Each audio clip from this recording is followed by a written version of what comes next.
Picture yourself standing atop the iconic Empire State Building armed with an 8-foot-wide grappling hook attached to a 1-inch diameter steel rope. Your mission? Lower the hook to the bustling street below, snag a compact car loaded with gold, and hoist it back up to the top of the skyscraper. And here's the kicker, you must do it all without a single soul noticing. This was the kind of high-stakes, nerve-wracking operation that defined the Cold War era, a period of intense rivalry and espionage between the United States and the Soviet Union. The Soviet submarine at the heart of this story was a crucial piece of this geopolitical chess game, carrying nuclear missiles and invaluable intelligence. The CIA's daring mission to recover it wasn't just about the hardware. It was a high-stakes gamble to gain a strategic edge in a world on the brink of nuclear war. Imagine a covert operation so daring, it could change the course of history. This was Project Azorian, a top-secret 6-year mission to recover a sunken Soviet submarine from the depths of the Pacific Ocean during the height of the Cold War. The saga began in 1968 when K-129, a Soviet Golf II-class submarine armed with 3 SSN-4 nuclear ballistic missiles, embarked on a clandestine voyage from the naval base at Petropavlovsk on Russia's Kamchatka Peninsula, heading to its patrol station in the Pacific Ocean, northeast of Hawaii.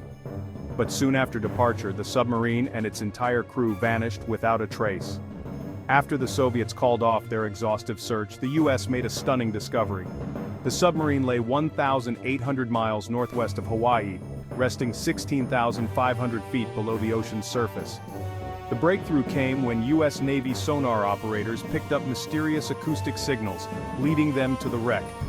Realizing the priceless intelligence on Soviet strategic capabilities that could be unearthed, the CIA sprang into action, initiating the audacious Project Azorian.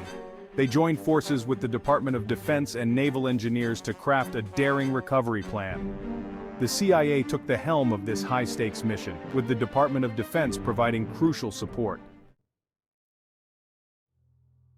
CIA engineers faced an almost insurmountable challenge, lifting a colossal 1,750-ton, 132-foot-long section of the wrecked submarine from the ocean's abyss, over 3 miles deep, all under a shroud of secrecy.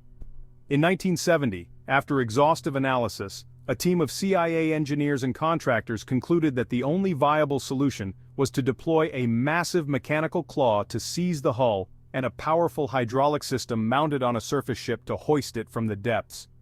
The extreme depth presented formidable technical obstacles, including crushing water pressure that could obliterate equipment and the necessity for pinpoint navigation to locate and secure the wreckage. Logistically, the mission demanded meticulous planning to ensure the surface ship's stability amidst turbulent seas and the seamless coordination of multiple teams working in perfect harmony. Enter the Hughes Glomar Explorer, a vessel shrouded in mystery, posing as a commercial deep-sea mining ship. Allegedly built and owned by the enigmatic billionaire Howard Hughes, who spun a tale of marine research and mining manganese nodules from the ocean's abyss. This ship was no ordinary vessel. It was engineered with unparalleled stability and power, over 4 years of secretive construction. It was outfitted with a derrick akin to an oil drilling rig, a pipe transfer crane, and towering docking legs. At its heart lay a monstrous claw-like capture vehicle and a cavernous moon pool to cradle the sunken sub. Ingenious doors sealed the well's floor, concealing its contents. To cloak the mission in secrecy, the capture vehicle was assembled under a roof and loaded from a submerged barge. With these covert capabilities, the ship could execute the entire recovery operation beneath the waves, hidden from prying eyes of ships, aircraft, and even spy satellites. The Hughes Glomar Explorer was a marvel of advanced engineering, featuring a dynamic positioning system to hold its ground over the recovery site. It boasted heavy lift capabilities to manage the colossal weight of the sunken submarine. Equipped with acoustic sensors and cutting-edge navigation systems, it could perform precise underwater maneuvers. The ship's arsenal included specialized equipment like remotely operated vehicles, ROVs, ensuring the mission was executed with the utmost secrecy and precision. The heavy lift operation was a high-stakes endeavor teetering on the edge of peril. Battling the relentless ocean currents, the ship had to meticulously lower the capture vehicle piece by piece using 60-foot sections of steel pipe. As it descended into the abyss, the capture vehicle had to be expertly maneuvered to straddle the sunken submarine, its powerful jaws poised to seize the hull. The tension mounted as the ship began the arduous task of raising the capture vehicle, reversing the lift process and removing each steel pipe section with precision until the submarine was safely nestled in the ship's docking well. Departing from Long Beach, California, the Glomar Explorer reached the recovery site on the 4th of July, 1974. For over 2 months it conducted covert salvage operations, all while under the watchful eyes of curious Soviet ships. The crew faced numerous obstacles, some life-threatening, but their swift problem-solving kept the mission on track. One of the most daunting challenges was maintaining the ship's stability amidst the unpredictable ocean currents. The crew had to constantly adjust the ship's position to keep the capture vehicle aligned with the submarine. The delicate maneuvering required to position the capture vehicle's jaws around the submarine's hull demanded exceptional skill and coordination, adding to the mission's intensity. The laborious process of adding and removing the 60-foot steel pipe sections was fraught with potential for disaster, requiring meticulous attention to detail. Despite these formidable challenges, the crew's expertise and unwavering determination led to the triumphant recovery of the submarine section, marking a monumental success in the mission. In a heart-stopping moment as the submarine section was being lifted, it suddenly broke apart, sending a significant portion crashing back to the ocean floor. This devastating setback threw the mission into chaos, forcing the crew to urgently rethink their strategy. Despite the crushing blow, the determined Glomar crew managed to salvage the remaining section in the capture vehicle. Among the recovered contents were the bodies of 6 Soviet submariners. They were given a formal military burial at sea, a haunting reminder of the mission's perilous nature. In a dramatic gesture of diplomacy, Director of Central Intelligence Robert Gates handed over a film of the secretive burial ceremony to Russian President Boris Yeltsin in 1992. Almost immediately after the underwhelming recovery effort, plans were set in motion for a daring second mission to retrieve the elusive lost portion. But a bizarre and completely unforeseen twist had already ignited a chain of events that would blow the Glomar Explorer's cover and make another mission impossible. In June 1974, just before the Glomar set sail, audacious thieves broke into one of the Hughes offices in Los Angeles and stole top-secret documents, one linking Howard Hughes to the CIA and the Glomar Explorer. In a frantic bid to recover the document, the CIA called in the FBI, which then enlisted the Los Angeles Police Department.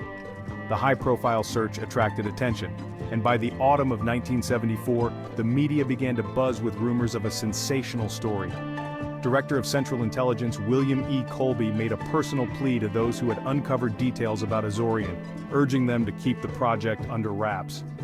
For a brief period they complied, but on February 7, 1975, the Los Angeles Times dropped a bombshell, connecting the robbery, Hughes, the CIA, and the recovery operation. The story exploded when investigative reporter Jack Anderson took to national television, claiming Navy experts had told him the sunken submarine held no real secrets, and that the project was a colossal waste of taxpayers' money. Journalists swarmed into the Long Beach area where the Glomar was gearing up for its second mission. The Ford administration played it cool, neither confirming nor denying the swirling stories. But by late June, the Soviets had dispatched a ship to monitor and guard the recovery site. The exposure of the covert operation led to intense congressional hearings where officials were grilled about the mission's objectives and expenditures. Public reaction was a whirlwind, with some hailing the mission as a crucial Cold War effort, while others slammed it as a reckless misuse of government funds. Over time, declassified documents peeled back the layers of secrecy, revealing more about the mission and cementing its place in Cold War history as a daring yet controversial endeavor. With Glomar's cover dramatically blown, the White House swiftly canceled all further recovery operations.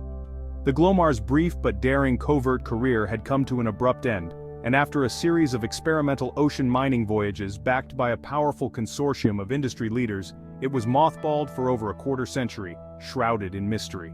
Then, In a surprising twist in the late 1990s, a U.S. petroleum company resurrected the ship for deep-sea oil drilling and exploration.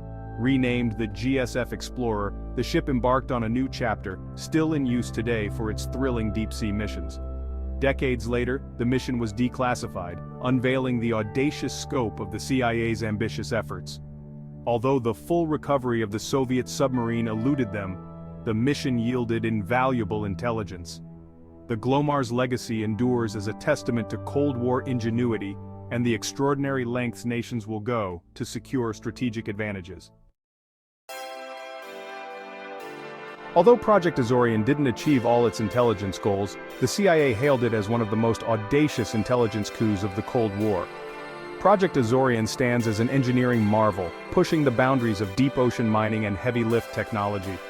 Its profound impact on Cold War history is undeniable, revealing the extreme lengths nations would go for intelligence supremacy.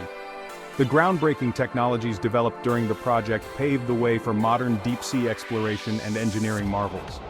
Project Azorian is a subject of intense study in historical and intelligence circles, epitomizing the ingenuity and daring of Cold War espionage.